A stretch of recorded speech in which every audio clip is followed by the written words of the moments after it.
Eh bien, écoutez, on va se lancer directement dans le vif du sujet. Tu commençais à nous poser un petit peu le contexte, Pierre-Henri. Est-ce que tu peux nous en dire un petit peu plus sur le contexte de Jelly Smack et d'où est-ce que voilà, la nécessité de commencer à structurer la stratégie People est partie, la gestion de la performance, etc. D'accord, très bien. Eh ben, je vais raconter une histoire qui est un petit peu chronologique, donc dans ce retour d'expérience, un petit peu comment nous, on a abordé les choses ou comment on est en train de les aborder. Aujourd'hui, je ne dirais pas qu'on a une architecture de talent qui est complètement terminée, mais qui est en cours, et on a essayé de poser des bases qui vont nous amener à pouvoir sophistiquer le type de service et d'expérience qu'on veut donner aux employés. Donc, je vais partir du début de l'histoire. Quand je suis arrivé chez Jelly Smack, j'allais prendre un rôle beaucoup plus du côté des HRBP. Et du coup, dans cette thématique du futur des RH, je trouvais aussi peut-être intéressant de voir comment était constituée l'équipe quand on était une boîte un petit peu plus petite et du coup, comme elle a été amenée à évoluer quand on a grandi. Quand je suis rentré chez Jelly Smack, ils avaient vécu une période d'hypercroissance où ils étaient passés d'en gros 250 personnes à 1000 personnes. Donc, pour une petite boîte, ça a créé beaucoup de challenges nouveaux. Et évidemment, quand tu es une boîte un petit peu plus petite et que tu as envie d'être très agile, ton équipe RH est très focalisée autour du business partnering. Ça veut dire que tes HRBP sont ceux qui font la majorité du travail parce que tu as besoin de faire énormément de travail terrain. Donc, toute l'équipe et la majorité des projets, l'expérience employée était managée en grande partie par ces business partners. Évidemment, il y avait aussi une équipe plus d'opérations, une équipe de recrutement et d'autres équipes autour, mais on va dire que dans l'expérience client, elle était très drivée par les business partners. Et donc, toutes les missions de talent que j'allais faire, en fait, s'inscrivaient dans ce contexte business partnering. Mais très vite, en fait, on s'est rendu compte que, enfin, c'est pas moi qui m'en suis rendu compte parce que j'avais juste un mois dans la boîte quand l'équipe a décidé de se réorganiser, de s'adapter à cette boîte qui était déjà plus grande et de créer un poste de développement des talents que j'ai intégré. Alors aujourd'hui, si je fais aussi rémunération, c'est parce que la première chose sur laquelle je me suis focalisé, c'est la performance, qui était repenser le process de performance, qui était vraiment, je le lis de manière très jolie, mais en fait, c'était vraiment organiser la campagne de performance de fin d'année 2021, très concrètement. Et donc, du coup, ça nous a amené à repenser un petit peu comment elle était faite. Et quand tu reprends un process déjà existant, il y a certains process en capital humain ou en people management que tu peux voir comme un produit. C'est-à-dire que on ne fait pas l'erreur de consultant de dire que tout ce qui a été fait auparavant n'était pas bien et qu'il faut tout recommencer. On essaye de partir de l'existant pour comprendre comment le programme a été fait, pourquoi il a été fait dans ce contexte-là, pourquoi on est arrivé à cette matière-là. Et à partir de là, tu essayes de l'améliorer, qui est vraiment, comme on le voit, améliorer une application. Donc, au lieu de se dire qu'on va faire une nouvelle application, on va partir d'une V1 et cette V1, on va voir si on fait une V1.2, 1.3 ou si on arrive déjà à une V2. Moi, étant arrivé peu de temps avant la campagne, on n'a pas fait une V2 directement. J'ai décidé de prendre la V1, de comprendre là où elle en était, d'essayer de comprendre là où il y avait des frictions avec les utilisateurs et de faire une amélioration. Voilà. Au début, ce que j'ai fait, c'est discuter avec l'équipe People et l'équipe People m'a expliqué la philosophie qu'ils avaient autour de leur process de performance management et puis ce qui n'avait pas fonctionné par le passé, ce qui avait été compliqué pour eux. Soit c'était des choses qu'ils n'avaient pas réussi à faire, soit c'était des frustrations déjà qu'ils avaient identifiées chez leurs utilisateurs. Et je dirais, si vraiment on résume un petit peu ce qu'il m'avait dit, en gros, il y avait un questionnaire qui était très long, qui n'était pas très focalisé. Il y avait un très fort ancrage autour des valeurs, mais pas forcément de compétences, qui était quelque chose qui ne les dérangeait pas forcément, mais qui était un peu compliqué pour savoir le type de décision que tu prends quand quelqu'un adhère à des valeurs versus est-ce qu'il a des compétences. Donc, est-ce que tu promotionnes quelqu'un parce qu'il adhère aux valeurs ou est-ce que tu promotionnes quelqu'un parce qu'il a les compétences qu'il faut pour le poste suivant? Ça, c'est une vraie question. Il y avait un fort besoin aussi d'aider les managers à identifier les promotions et les augmentations annuelles. Et ça, il faut penser que dans un contexte d'hypercroissance qui se passait pour eux, qui peut se passer même dans une partie d'organisation plus agile, c'est qu'il y avait des rôles qui étaient attribués à des personnes tout au long de l'année, tout le temps. Et donc, du coup, faire la différence entre savoir ce qui est assigner un nouveau rôle à personne qui doit prendre quelque chose ou faire quelque chose de différent versus une promotion, c'était difficile.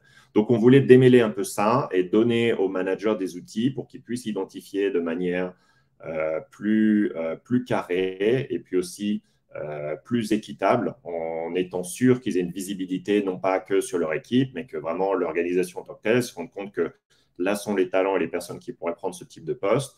On voulait créer un lieu de dialogue pour que ce processus puisse avoir lieu.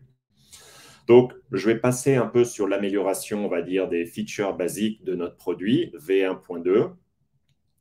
Mais on va dire que la plus forte feature qu'on a lancée donc, sur cette nouvelle app de performance management sont des sessions de calibration. Des sessions de calibration qui sont dans un process de performance management. On sait que c'est une évolution de la maturité de la gestion de la performance, d'arriver à créer ce moment où on réunit les managers entre eux et où ils vont discuter et aligner entre eux leur façon d'évaluer le talent. Donc ça, c'était un fort changement culturel qu'on a fait. Évidemment, on a eu aussi toute une conversation autour de aujourd'hui, qui est de savoir est-ce qu'on a besoin d'un process de performance. Je veux dire, c'est une vraie question. Est-ce qu'on le fait?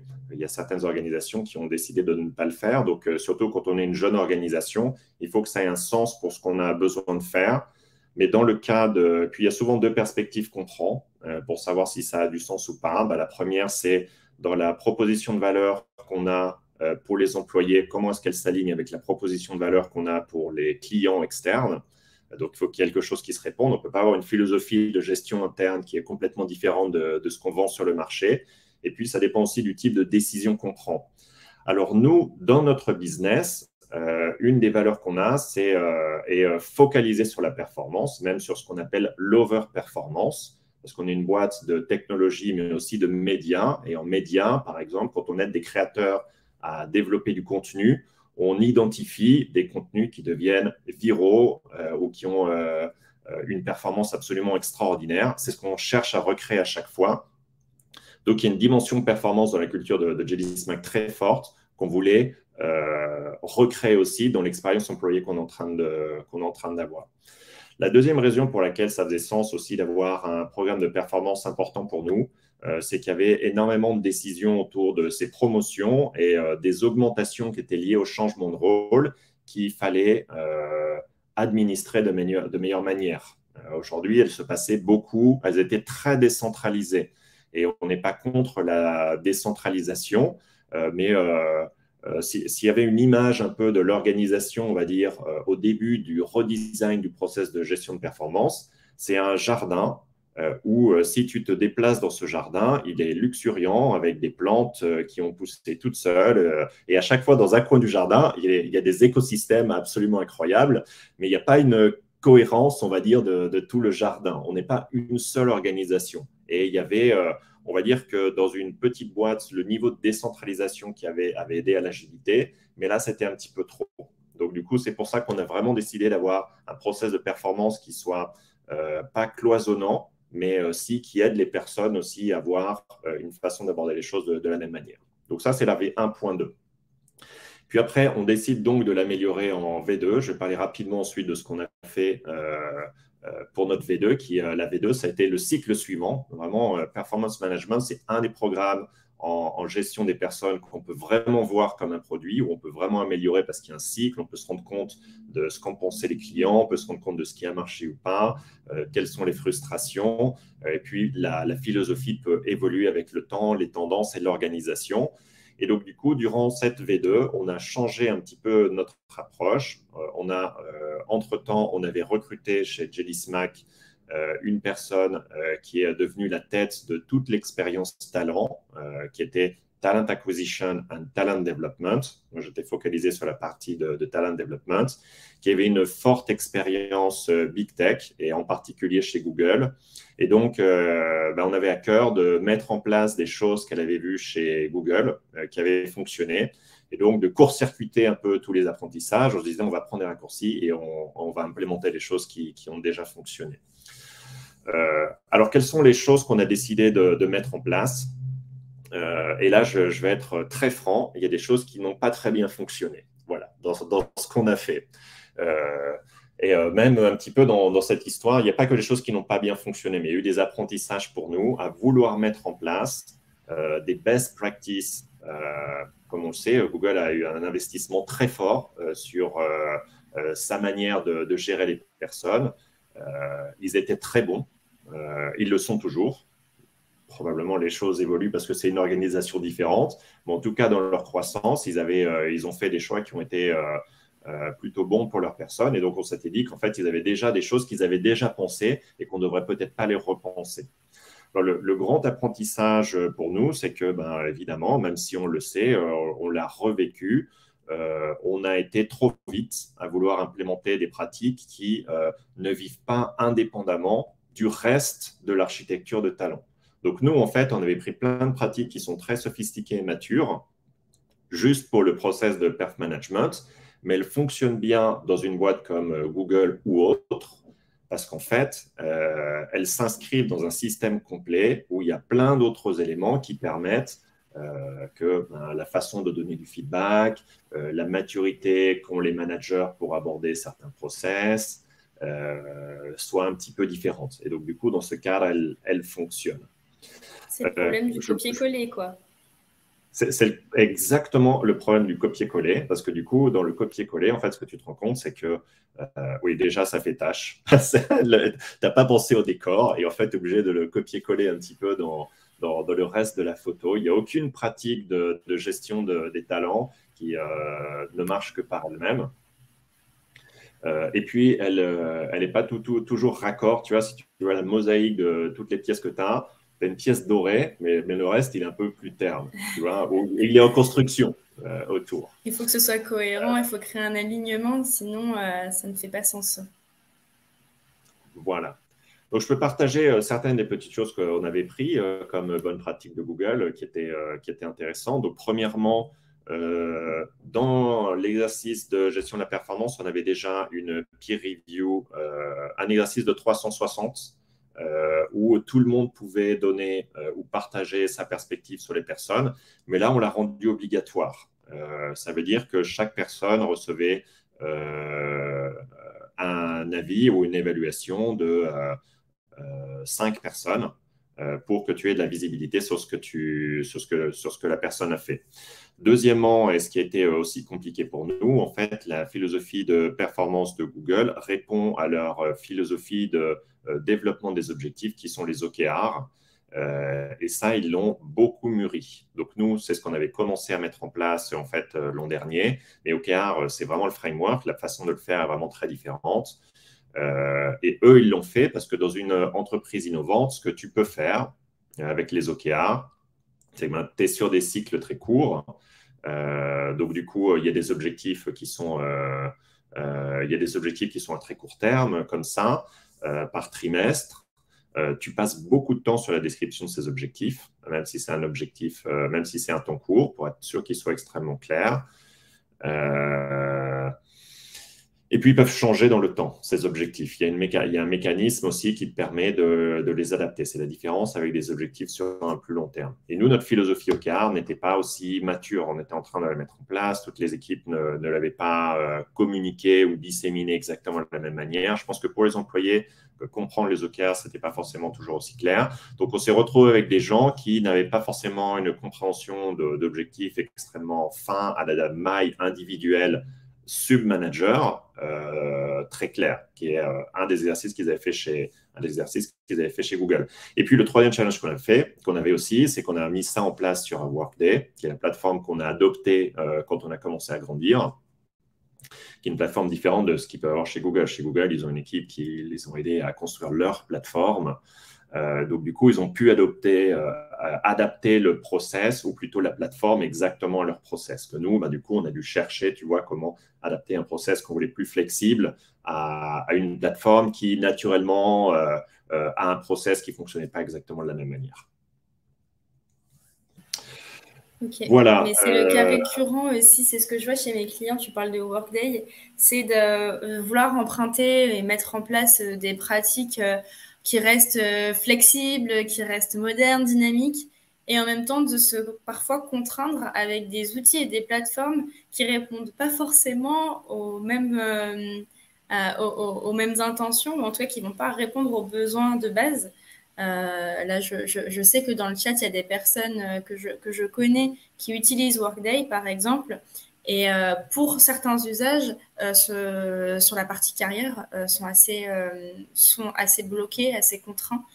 Donc, d'où l'importance aussi de mettre en place les pratiques qui vont bien dans votre contexte et avec les outils qui vont bien aussi par rapport à ce que vous voulez vous fixer. Oui, et même un peu, là c'est intéressant de voir, c'est toujours un débat je pense que c'est un débat constant dans les équipes de talent, de savoir si tu as la bonne plateforme pour tes process de talent. Est-ce qu'il y a une plateforme parfaite? Aujourd'hui, non.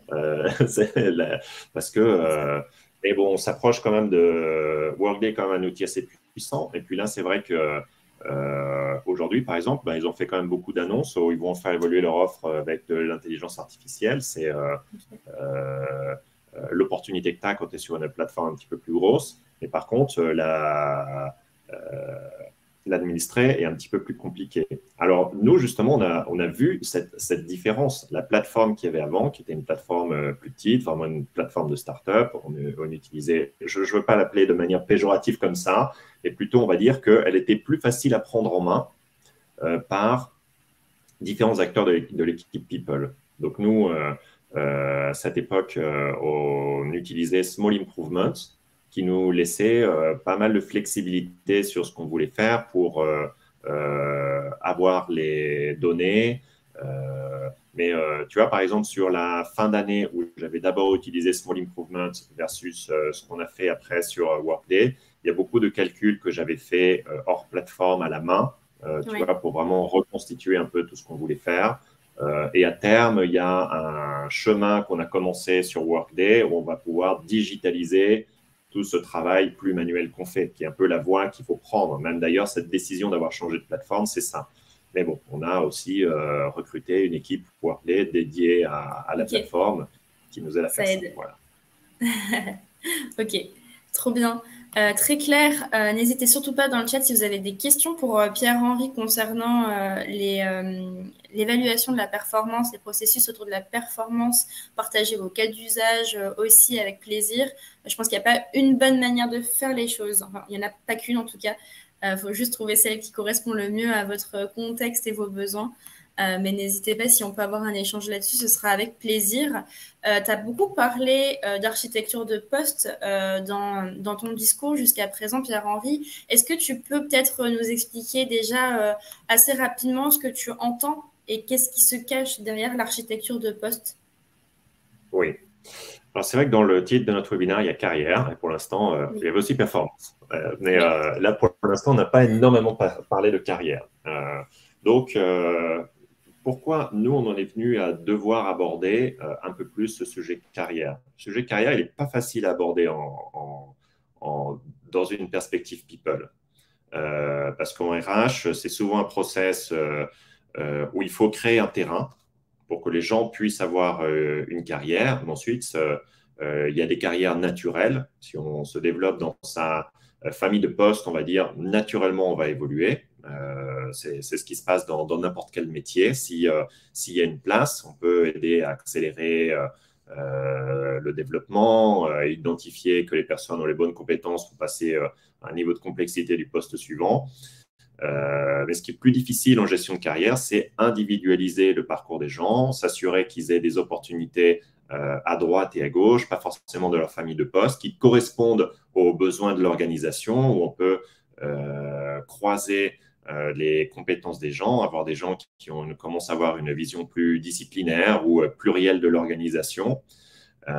Et ça, c'est plus compliqué. Donc souvent, ce qu'on ne sait pas quoi faire en gestion des talents, c'est que les postes existent. Donc si les postes existent, les gens devraient pouvoir bouger et on a un peu la sensation des fois que c'est peut-être juste les managers qu'il faut éduquer et leur donner suffisamment de règles pour qu'ils laissent les personnes bouger à droite ou à gauche. Toutefois, ce qui est intéressant dans un contexte comme Jelly Smack, qui est une entreprise plus jeune, mais aussi sur un secteur nouveau, c'est qu'il y a beaucoup des métiers qu'on a chez nous, ou une partie des métiers qu'on a chez nous, qui n'existent pas forcément en l'état sur le marché. Donc, ce sont des métiers concrets, à partir de surtout tous les métiers qui sont directement liés à l'économie des créateurs. Ils existent en partie, on va dire, sur le marché. Il faut qu'on les adapte vraiment à l'offre qu'on a nous. Et puis, il y a beaucoup de la technologie concrète, qui sont des outils concrets pour les personnes, pas forcément pour nos clients externes, qui sont les créateurs, mais qui sont pour les personnes qui les aident dans leur production, dans la création de leur contenu, dans l'idéation. Donc, il y a beaucoup d'outils concrets qui transforment les métiers de toutes ces personnes qui travaillent autour des créateurs. Donc, penser les carrières dans ce contexte-là aussi était un défi pour nous parce qu'il fallait qu'on donne de la clarté aux gens sur ce que ça signifie quand tu prends un poste plus spécialisé, par exemple. Qu'est-ce que ça veut dire qu'est-ce que tu vas pouvoir faire après quand on crée un poste aujourd'hui qu'on ne sait pas forcément quelle sera la suite demain. Donc, on a commencé par revoir une architecture de poste. Donc, une architecture de poste, il en avait été créé une, comme souvent est fait, par un groupe de rémunération. Un consultant externe nous avait aidé à mettre en place une première architecture de poste dans la création des bandes salariales qu'on avait. Mais moi, je vais challenger le fait que l'architecture de poste appartienne au champ de la rémunération. Je crois que c'est un outil, un pilier de gestion des personnes hyper puissant. Clarifiant, important, et donc du coup, qui devrait être un peu pris par l'équipe People dans son ensemble, en tout cas dans le champ de la gestion des talents. Donc nous, ce qu'on a décidé de faire, c'est reprendre un peu l'architecture de poste qu'on avait, et puis pareil, on en a fait une V2. Alors pour ça, j'ai une ou deux slides où on va montrer ce qu'on a fait nous. Je trouve que c'est peut-être, ça exemplifie un peu ce qu'on a fait. Puis c'est pas toujours, je trouve que c'est plus clair pour montrer les choix qu'on a fait. Ils sont des choix, encore une fois, de début, d'infrastructures sur lesquelles on va pouvoir faire évoluer après les carrières et ce qu'on veut faire. Mais ça montre un petit peu dans l'intention ce qu'on a décidé de faire. Donc, je vais commencer d'abord au début par comment on voit l'architecture de poste de manière simplifiée. Et une architecture de poste, c'est une coordonnée, des coordonnées horizontales et verticales pour pouvoir identifier où sont les postes dans une organisation. Donc, les coordonnées horizontales, on va dire, ce sont les familles de postes, c'est-à-dire sur quoi se focalise la personne, quel est le thème vraiment de son métier, qui peut être la vente, le recrutement, le développement des talents, la comptabilité, etc., etc. Et là, dans chacune de ces familles de postes sont importantes à identifier en tant que telles parce que, une famille de postes, c'est un ensemble de personnes qui ont des compétences communes, puis qui ont des activités similaires. Donc, on va dire qu'en termes de carrière, une fois qu'on a identifié ces familles de postes, ce sont des gens qui sont pas forcément au même endroit dans l'organisation. C'est ça qui est un challenge. Il faut identifier des gens qui peuvent être dans une famille de postes, mais tout seuls, dans une équipe. Et puis, on sait que typiquement, leur étape de carrière, on va dire, organique et naturelle, ce serait le niveau de complexité suivant dans leur famille de postes, et c'est comme ça qu'ils évolueraient. Donc, nous, on voulait d'abord identifier ces familles de postes. Et puis, la deuxième chose, une fois qu'on a les différentes familles, ben, c'est le niveau de complexité qui est donc l'axe horizontal X, pardon, Y plutôt, je devrais dire, qui sont les job levels. Donc, ces niveaux de poste, souvent, on se focalise là-dessus quand on crée une architecture de poste, mais c'est important de penser qu'en fait, les familles de poste aussi sont très importantes parce que c'est ça, en termes de carrière, c'est ça qui nous aide à penser. Dans les familles de poste, il y a il y a deux niveaux. D'abord, il y a des groupes de familles de poste qui vont ensemble. Par exemple, si on voit en ressources humaines, eh ben, on peut être en développement des talents, en rémunération, en administration de personnel, etc., etc. Mais on reste quand même dans la grande famille people. Donc, en termes de carrière, déjà, les passages sont plus simples. Et puis après, on peut changer de grande famille et puis passer, par exemple, à la vente. Et là, du coup, il faut aller à la maille plus de compétences pour voir quels sont les liens qu'il y a entre l'une ou l'autre. Une des choses, un exemple classique que souvent on utilise, c'est souvent en vente et en recrutement, il y a énormément de compétences communes. Et donc, il y a beaucoup de passages possibles. Parce que quand tu vois même l'organisation, c'est le cas chez nous, dans notre organisation sales, l'organisation sales et comme elle fonctionne et le type de compétences qu'on attend des gens est très similaire à notre équipe de recrutement. On s'est organisé un petit peu de la même manière, mais ce qui est assez traditionnel. Voilà, donc ça, c'est la première chose qu'on a fait. Ensuite, une fois qu'on a identifié ça, vous voyez qu'il y a des petites flèches, une fois qu'on a identifié et ploté les gens un peu partout, ben, il faut définir les mécanismes. Qu'est-ce que ça veut dire de passer à un poste suivant? Est-ce que si tu passes à un rôle suivant, tu as une promotion? Donc ça, c'était important pour nous de le définir. Et puis, tous les mécanismes aussi, de clarifier aussi quels pourraient être les mécanismes, on va dire, pour passer d'une famille à l'autre. Alors, de là où on est parti, c'est vraiment de comprendre notre design organisationnel, qui est le plus important. Évidemment qu'il existe et qu'on a regardé des dizaines d'architectures de postes existantes. Il y a énormément d'organisations qui ont publié la leur et qui sont très intéressantes à voir, mais l'important, c'est toujours de customiser. On avait déjà fait l'erreur de faire un copier-coller avant. Et puis, on avait déjà une architecture de poste qui fonctionnait relativement bien. Donc, on a fait aussi le même exercice. Notre architecture de poste avait quelques défauts. Donc, on est parti de quelque chose d'existant aussi qu'on a amélioré. Et là, donc, encore une fois, la première chose qu'on a fait, c'est voir notre design organisationnel. Alors, en design organisationnel, typiquement, quand on veut voir un peu les complexités des rôles dans une organisation, ce qu'on fait, c'est qu'on part du niveau CEO. Chez nous, on a des co-CEO parce qu'on a 3 fondeurs, 2 sont les co-CEO et un autre est un expert qui nous aide sur d'autres thèmes. Et donc, on part, et ça, c'est le niveau 1. Et puis, petit à petit, on descend pour voir les niveaux de responsabilité qu'on a en dessous. Là, c'est l'exemple d'une équipe, par exemple, qu'on a. Alors, vous allez voir là qu'il y a une erreur volontaire où on voit qu'il y a 2 postes, qui est le Head et le SVP, qui sont sur le niveau 3. Typiquement, en design organisationnel, ils seraient à 2 niveaux différents. Mais en fait, quand on voyait le rôle et les fonctions de ces personnes, ce n'était pas très différencié, très honnêtement. Donc, en fait, d'un point de vue de job level, qui est de complexité du poste, c'était difficile pour nous de vraiment dire qu'il devrait y avoir une promotion ou qu'on est sur 2 niveaux différents par la suite.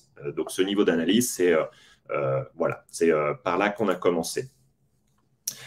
Et voilà le framework général qu'on a décidé d'avoir et qu'on utilise aujourd'hui. Qui sont juste les niveaux. Bien sûr, je ne montre pas les familles de postes qu'on a, ça a un petit peu moins d'intérêt. Alors, la manière qu'on va avoir de le communiquer, pour nous, en tant qu'équipe People, et quand on a parlé avec nos exécutifs, c'est notre architecture de poste parce qu'elle nous aide à faire beaucoup de choses. Derrière, on va dire, un peu en back-end dans ce qu'on fait. Mais pour les employés, ce sont nos routes de carrière, ou c'est l'évolution de carrière que tu peux avoir. Et pour eux, on va dire que le front-end devant la job architecture, c'est notre framework de carrière. Et donc, les rôles qu'on a créés, là, sont des rôles où on s'est laissé de la flexibilité. Donc là, si on les revoit, peut-être que je vois un peu par cap, si on revoit à gauche, on a les différents niveaux organisationnels qu'on avait. Il n'y en a pas extrêmement peu, mais on a quand même essayé de les limiter pour continuer d'avoir une organisation qui soit relativement plate.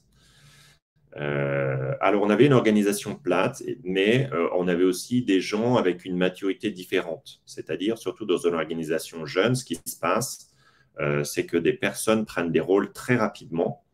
Et donc, elles prennent des rôles plus rapidement qu'elles ont la chance de développer leurs compétences. Tu vois, ce sont des gens qui ont énormément de potentiel en startup. Donc, du coup, on leur donne un rôle de directeur et de VP très vite parce qu'ils peuvent le faire. Ils ont énormément de potentiel.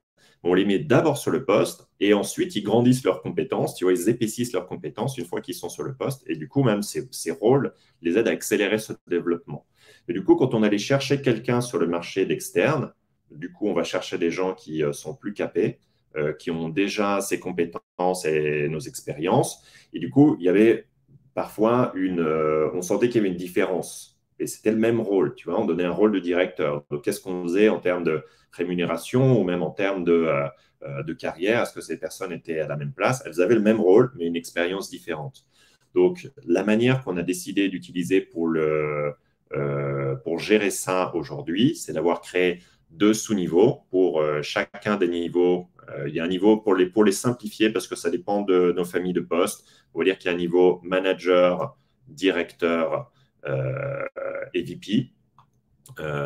On a un niveau traditionnel, on va dire, et un niveau senior. Et ce niveau senior, c'est un niveau sur lequel tu peux évoluer dans le rôle, mais c'est aussi un niveau qui nous permet d'aller chercher des gens plus capés dans ce qu'ils font. Voilà, qui est quelque chose d'assez typique. Il y a beaucoup d'organisations qui utilisent aussi des grades en termes de rémunération, qui était aussi une des questions qu'il y avait au début, un des intérêts des personnes. On pouvait avoir différents grades. Nous, notre job architecture, ce qu'on a fait, oui, on l'a fait sur le design organisationnel et le rôle qu'on a, mais aussi on l'a fait en pensant à la structure de rémunération qu'on allait avoir dans le futur. Donc, en fait, tous les niveaux qu'on a là aussi représentent des étapes de carrière qu'on accompagne avec une rémunération. Et cette rémunération, en fonction des rôles et des familles de postes, est différente. Très rapidement, bien sûr que quelqu'un qui est en sales n'a pas le même type de rémunération que quelqu'un qui est dans une carrière professionnelle, on va dire en RH, en marketing ou en IT, par exemple. La façon d'envisager le type de sa performance est différente. C'est ça auquel on vient avec la rémunération, la façon de voir comment on va rémunérer ce qu'il fait sur le travail et les skills que nous, on va louer, parce qu'on ne les achète jamais vraiment. Les talents, ils sont loués. Et un petit peu différente. Donc, tout ça, en fait, est calé sur notre notre politique de rémunération, toute notre architecture de rémunération. Voilà quoi d'autre. Ça nous a permis aussi d'avoir plus de dialogue entre pays, puisque même en étant dans une boîte plus petite et qui évolue très, très vite, c'est évidemment quelque chose qu'on met en place partout. On a fait le choix, on aurait pu le faire de manière différente, mais d'avoir la même chose sur tous les pays. Ça donne beaucoup de clarté sur ce qui se passe. Je vois qu'il y a une question là dans le chat qui est comment faire évoluer. Je vais prendre les 2 que je vois, qui est la première, comment faire évoluer un office manager, qui est voilà une question intéressante. Et puis ensuite, pour faire évoluer les managers. Alors, ce framework, en fait, donne de la visibilité sur tous les rôles qu'on a dans notre organisation, mais tous les rôles n'ont pas vocation à évoluer jusqu'au niveau de CXO. Peut-être moins jusqu'au niveau de CEO, mais peut-être pas forcément. Par exemple, le rôle d'office manager, il n'y a pas une carrière pour arriver jusqu'à être directeur d'office management. Ou ça peut être quelque chose, mais alors pour augmenter la complexité, par exemple, quand je travaillais chez Deloitte, on avait quelqu'un qui avait ce niveau-là en office management. Mais c'est parce qu'il y avait une complexité dans le rôle. On était tellement de personnes, il y avait tellement de choses à faire qu'elle manageait différentes équipes en dessous. Et donc, du coup, en fait, ça avait permis de faire évoluer le rôle. On avait besoin d'une personne de ce niveau-là même pour faire évoluer le rôle. Alors, qu'est-ce qui se passe sur un rôle où il n'y a pas cette opportunité dans l'organisation? La carrière, pour nous, on a des rôles, nous, très spécifiques de spécialistes, par exemple de monteurs vidéo. Donc, dans une carrière de monteur vidéo, si on voit quelqu'un qui se dédie au montage vidéo, ça va être plutôt une carrière de spécialiste pour nous. Et puis, tu peux devenir un spécialiste senior, on va dire, quand tu es monteur vidéo. Et puis après, ton rôle va évoluer. Tu ne peux plus avoir le même rôle si tu as envie de changer. Donc, soit tu passes sur un rôle plus de coordination, où tu vas avoir du management, ou en plus du montage vidéo, tu vas avoir peut-être d'autres métiers autour de toi. Ça, c'est un des rôles qu'on a. Ou alors tu deviens quelqu'un qui va entraîner les autres ou aider à repenser un petit peu la manière dont on fait les choses. Voilà, sur les deux évolutions possibles. Est-ce que c'est la fin de la carrière pour nos monteurs vidéo? Non. Pour quelqu'un qui aura envie de se dédier complètement à ça, je dirais, oui, il va continuer de développer son expertise et sa compétence dans cette carrière. Et donc, du coup, nous, on va l'accompagner dans cette profondité, on va dire, où si c'est son métier que ça lui plaît, la rémunération va évoluer petit à petit en lien avec le marché. Il va rester sur ce poste. Maintenant, si vous voulez évoluer sur un rôle différent, cette carrière s'arrête à un moment donné. On n'a plus de poste au-delà de ça. Et donc, on a des gens qui étaient monteurs vidéo, sont passés sur d'autres rôles et ont commencé une carrière dans un rôle un petit peu différent. Donc, je dirais, par exemple, pour un office manager, c'est souvent le cas aussi pour nous. Naturellement, on aurait plutôt des gens qui auraient commencé là-dedans, qui vont faire évoluer leur poste. Et puis, à un moment donné, soit c'est avoir un petit peu plus de responsabilité, ce qui est possible, soit ça peut être de continuer d'évoluer dans sa carrière en prenant un poste un petit peu différent. Mais il faut justement que l'entreprise, elle crée les ponts pour que justement un office manager ou n'importe quelle personne ait la possibilité et cette visibilité aussi de se dire je suis au maximum de ce que je peux faire sur ce poste-là et je sens qu'après la suite va être bouchée. Mais du coup que l'entreprise puisse proposer une vraie alternative et un vrai pont pour switcher de rôle dans l'organisation. Parce qu'il y a certaines entreprises qui ne savent pas comment fidéliser leurs collaborateurs qui ont un besoin ou une envie de mobilité. Donc, c'est quand même de créer ce cadre-là que tu présentes et de pouvoir gérer tout un tas de demandes variées. Oui. Je vais peut-être parler de l'idée un peu plus avancée qu'on a un peu sur la gestion des carrières, qui est un peu en vogue en ce moment, qui est le fait de créer un marketplace de talents auquel on arrivera peut-être. Il faut qu'on voit si dans la taille où on est, et ça fait sens pour ce qu'on a envie de faire. Mais si on reprend, il y avait cette statistique que tu partageais, Morgane, 87% des salariés, quand ils ont envie souvent changent de boîte quand ils vont faire un mouvement de carrière. Et c'est vrai, cette statistique a été reproduite récemment. L'an dernier, McKinsey avait dit que la première raison pour laquelle les gens changeaient d'organisation, c'était parce qu'ils voulaient évoluer dans leur carrière et qu'ils n'avaient pas la possibilité de l'organisation. Donc, une des solutions aujourd'hui que nous a offert un peu la technologie aussi, c'est de recréer une dynamique de marché, mais interne. Aujourd'hui, comme fonctionne la carrière, et ce qui est un challenge, c'est souvent que les carrières sont un peu liées au manager qu'on a. C'est-à-dire qu'il faut qu'il y ait une conversation où nous, on puisse avoir visibilité sur d'autres carrières, sentir qu'on a la légitimité de pouvoir bouger sur une autre carrière sans qu'il y ait un coût politique pour nous à l'intérieur de l'organisation, et puis qu'il y en a un manager aussi qui nous aide à pouvoir faire ça, surtout si on est bon dans ce qu'on fait.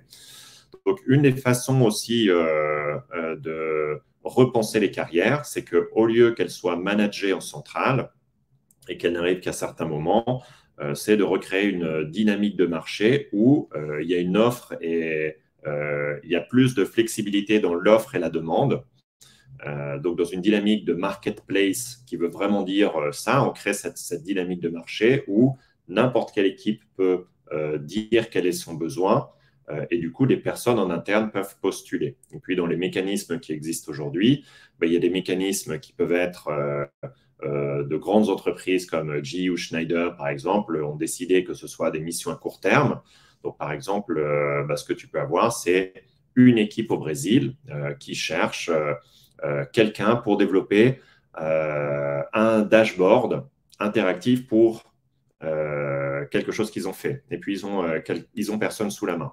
Donc, il y a deux options. Soit ils vont prendre les services d'un externe qui va les aider à faire ça, soit ils continuent sous Excel ou Google Sheet ou comme ils étaient en train de fonctionner, soit peut-être que dans l'organisation, il y a quelqu'un qui peut dédier un petit peu de temps pour faire ça. Donc ça, c'est le schéma, on va dire, marketplace en mission courte, donc, du coup, qui permet à des personnes d'utiliser des compétences qu'ils n'utilisent pas forcément tous les jours dans leur travail, mais qu'ils ont. Et donc, du coup, qui sert à l'organisation. On commence à avoir une organisation beaucoup plus liquide. Et puis, dans le continuum de ce qu'on a, on peut avoir des équipes complètes de personnes où, en fait, en fonction des demandes de l'organisation, leur poste, on pourrait l'imaginer comme une espèce d'équipe projet, comme une organisation cloud où tu aurais des gens, des compétences, un socle de compétences dans lequel tu peux aller piocher en fonction des demandes de l'organisation. Puis on peut s'imaginer que si on est dans une organisation de plus en plus grande, il y a de plus en plus de demandes qui existent comme ça. Et donc, du coup, on a une partie de l'organisation qui est hyper flexibilisée, ce qui peut donner aussi de la visibilité sur les carrières. Donc, voilà. Donc, ça, ce serait une autre manière d'aborder aussi la carrière, sans que ce soit quelque chose qui est trop, on ne sait pas ce que tu as exactement pour toi, mais qu'il puisse y avoir une vision, que l'employé puisse avoir une vision sur tout ce qui peut exister dans l'organisation. Et cette vision, elle est créée par tout le monde. Voilà. Donc ça, c'est une possibilité. Voilà. Très intéressant. Tu as aussi deux questions dans l'onglet questions, des personnes qui les ont posées directement ici. On a une question de Thomas qui nous demande, vous parlez d'outils qui peuvent être bons ou moins bons. Est-ce qu'il ne faudrait pas avoir un travail de fond sur les processus plutôt que de tenter un outil? C'est toujours difficile de savoir s'il faut un outil qui impose un process ou un process qui donne un outil. Oui, très bonne question. Je suis tout à fait d'accord. Il faut d'abord travailler sa philosophie et ce qu'on a envie de faire et ensuite d'aller chercher la plateforme qui s'adapte à ce dont on a besoin. Maintenant, en étant très pragmatique, nous, le choix qu'on a fait avec Workday, on avait besoin d'administrer une organisation qui était beaucoup plus complexe. Et on n'avait pas envie de multiplier les applications et les plateformes dont on allait avoir besoin d'un point de vue talent. Donc, on a fait le choix pour certains process talent comme ça qui existent déjà sur Workday, comme la gestion de la performance, de penser notre process avec Workday. Maintenant, c'est pas que… Je suis d'accord qu'idéalement, on pense d'abord le process et ensuite la technologie. C'est aussi ma façon d'aborder les choses. Mais aujourd'hui, c'est difficile de penser les choses sans la technologie. On ne peut pas être complètement agnostique à ce dont on a à disposition. Donc, on a plus une réflexion, nous, enfin, la manière qu'on a eu d'aborder les choses, c'est de se dire, voilà ce qu'on aimerait faire. Ensuite, avec les outils qu'on a, voilà ce qu'on est en train de faire. Et puis, encore une fois, dans une philosophie de version de ce qu'on fait. La version qu'on fait, c'est une version qui fonctionne aujourd'hui pour nous sur Workday. On est en train de pousser la customisation de Workday pour l'approcher exactement à ce qu'on veut faire. Il y a aussi beaucoup de choses qu'on apprend sur la technologie, parce que c'est encore une fois un outil puissant. Puis des fois, on se rend compte qu'on n'utilise pas tout ce qu'on peut faire. On verra par le futur si vraiment l'outil ne nous sert plus pour faire ce qu'on a envie de faire. Voilà, d'un point de vue très pragmatique. Il faut rester flexible aussi voilà, sur l'outil. C'est pas ad vitam aeternam. Tu vois si ça répond à ton besoin à court, moyen, terme. Et puis après, tu es libre de changer. Après, ce que je peux comprendre dans des entreprises ou des structures voilà, un peu un peu plus costaud peut-être que Jelly Smack, où du coup tout prend beaucoup de temps pour se familiariser, pour implémenter de nouveaux outils, etc. Je pense que cette flexibilité est plus compliquée et il faut rapidement choisir les bons process et les bons outils pour supporter tous les enjeux people. Donc voilà, je peux aussi comprendre la question de par où il faut commencer, dans quel sens on prend la réflexion pour être le plus efficace possible. Oui, oui, absolument. Alors, on a abandonné beaucoup d'outils, hein, nous. Ce qui est bien, des outils qu'on a pris puis qui ne fonctionnent pas, on les Oui. abandonne. Faut pas hésiter à le faire. Workday, là, ce sera un petit peu plus compliqué aujourd'hui, mais bien sûr, possible aussi. Tu as une autre question de Guillaume qui demande, étant donné que vos critères d'évaluation d'architecture de poste sont clairs et définis, avez-vous pensé à y imputer un système de REM transparent? Et si oui, quels sont les freins? Oui, transparent, totalement transparent, non. On va parler peut-être du niveau de transparence qu'on va avoir.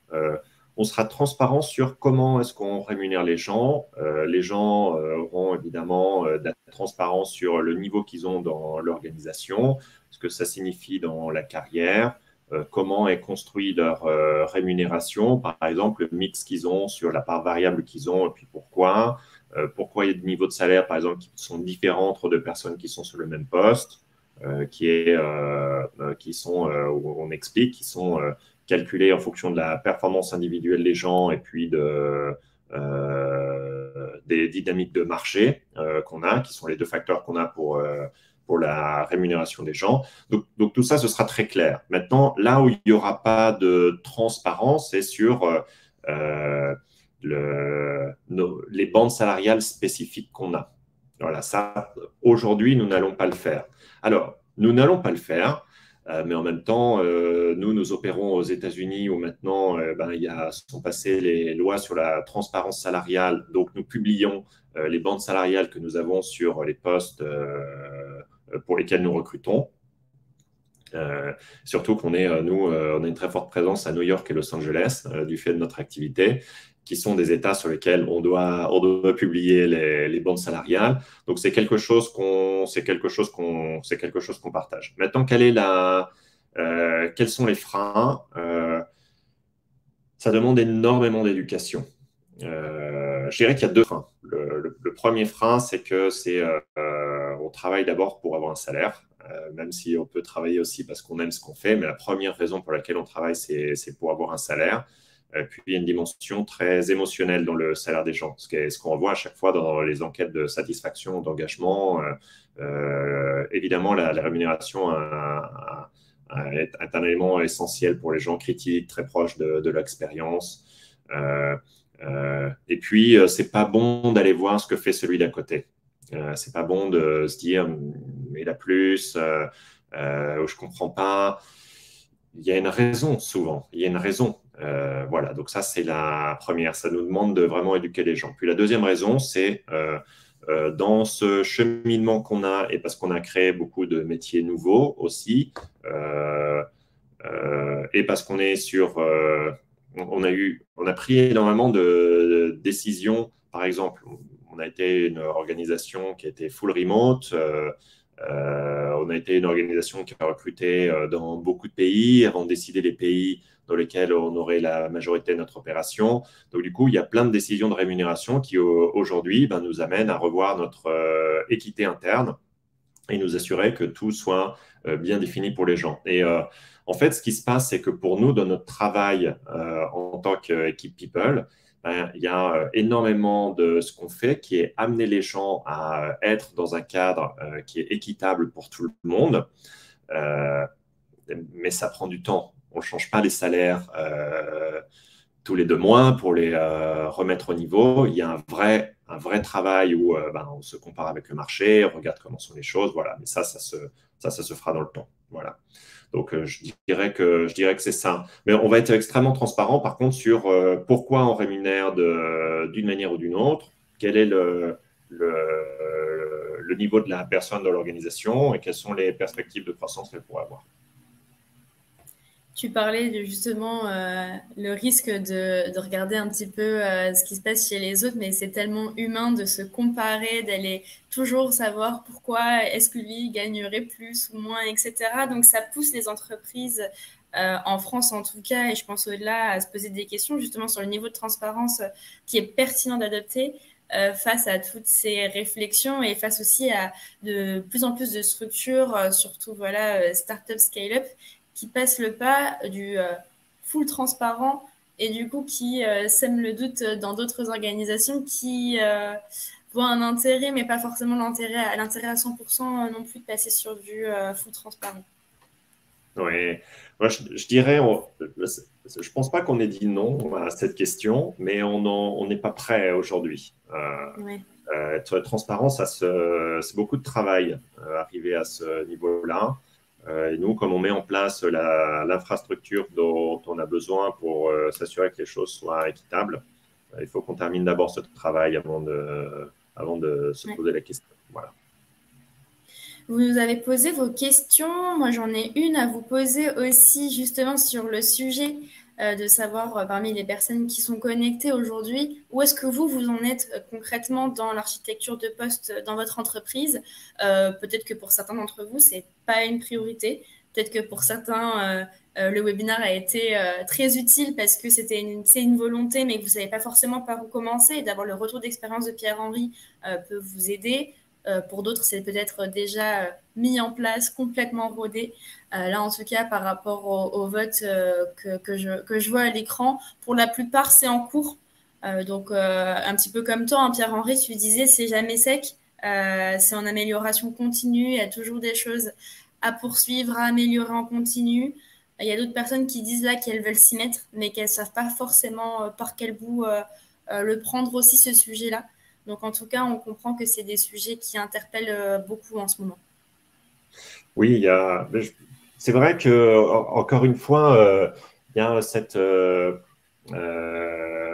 un livre qui s'appelle Brave New Work d'Aaron Dignan. Et souvent, il a des conférences aussi sur YouTube que je vous engage à aller voir où il explique un peu le concept qu'il a. Il commence souvent ses conférences en faisant la différence entre un système complexe et un système compliqué.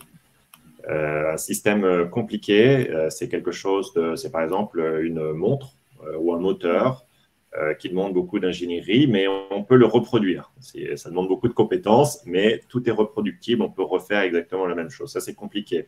Et puis complexe, c'est un système où il y a tellement de variables qu'en fait, on n'aura jamais exactement les mêmes résultats. Et c'est par exemple quand on pense au jardinage, si on pense à un jardin, tu peux mettre tous les ingrédients et faire attention et couper.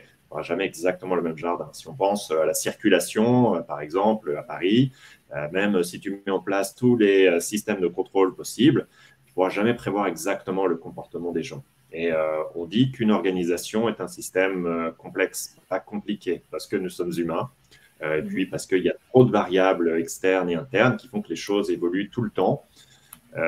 L'architecture de poste continue de se cultiver au fur et à mesure de l'évolution de l'organisation. Donc, par exemple, celle qu'on a créée aujourd'hui, un instrument relativement simple qui va nous servir pour une multitude de process autour de ce qu'on fait. Mais, par exemple, la manière d'imaginer l'évolution des carrières va évoluer avec le temps. Voilà, ça c'est sûr. Donc, l'important, c'est de commencer. Voilà. Super. Trop bien, il est déjà 11h59. On n'a peut-être pas eu l'occasion de répondre à 100% des questions. En tout cas, si vous voulez échanger plus amplement avec Pierre-Henri, n'hésitez surtout pas. Je vais vous partager ici à l'écran les différents liens sur lesquels vous pouvez retrouver Jelly retrouver Pierre-Henri aussi pour poursuivre les échanges si vous le souhaitez. En tout cas, j'espère que ce webinaire vous a été utile. Je vous partage aussi quelques éléments de contenu si les sujets de carrière ou si les sujets d'expérience employée vous questionnent, vous intéressent particulièrement et que vous souhaitez davantage de retours d'expérience, de conseils actionnables, etc. Côté Aigo, on a une newsletter, on a un livre blanc dédié sur les sujets de People Operation et donc d'expérience employée. Et on partage du contenu aussi sur nos réseaux LinkedIn, etc. Donc, n'hésitez pas aussi à vous abonner à ces contenus-là pour encore plus d'informations. Et je vous envoie un dernier sondage, promis, tout simplement pour prendre votre pouls et savoir ce que vous avez pensé de ce webinaire et si il vous a été utile. Et voilà, dans le chat, il apparaît chez vous. Merci beaucoup, Pierre-Henri, pour ta participation et toute la richesse de ton retour d'expérience. C'était vraiment un plaisir de te recevoir aujourd'hui. Merci à toi, Morgane, et merci à tous. Et comme le disait Morgane, je suis absolument disponible sur LinkedIn si vous voulez me chercher, me contacter et que vous avez une question qui vous taraude ou un projet sur lequel vous êtes en train de travailler. Je suis toujours content d'échanger. Super, trop bien. J'ai plus qu'à vous souhaiter un bon appétit et une très bonne journée à tous. À bientôt. Merci beaucoup. Au revoir. Salut.